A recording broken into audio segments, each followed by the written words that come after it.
Assalamualaikum warahmatullahi ta'ala wabarakatuh. And hi, my name is Norzi binti Ngawi and this is my Google Certified Trainer application video.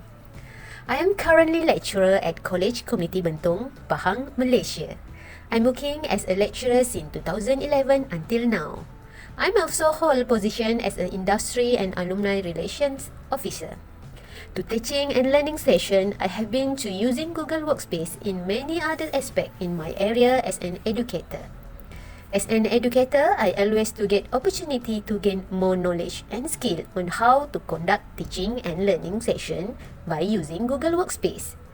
I also love to share my passion and knowledge about this Google Workspace in my with colleague and student.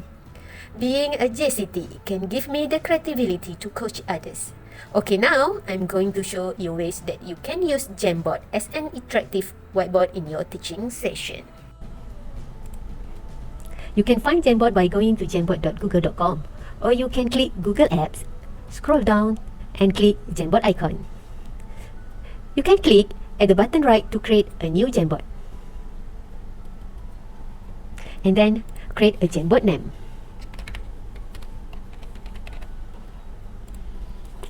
Then, at the top, there is an option to change background on your Jamboard.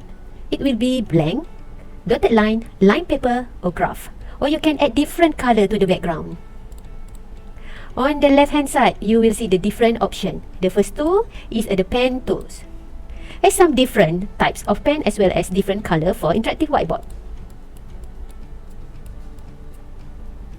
Below the pen tool is an eraser and can erase that text I read.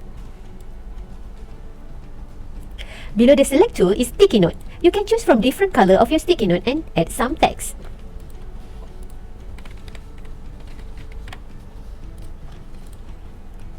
You can drag it around wherever you like, resize it and duplicate.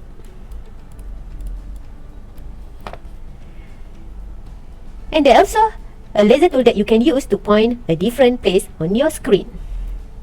Below the sticky note, a place where you can add some different images you can choose from camera, Google Image, Google Drive, and Google Photo. To share with student, you will go to the blue share button. You can enter an individual or group student name you can choose as an editor or viewer. Then, you can copy the link to Google Classroom, Google Meet, Google Meeting, or share it another learning management system that you use. That's all from me. Hopefully, this will help you to set up yours. Thank you.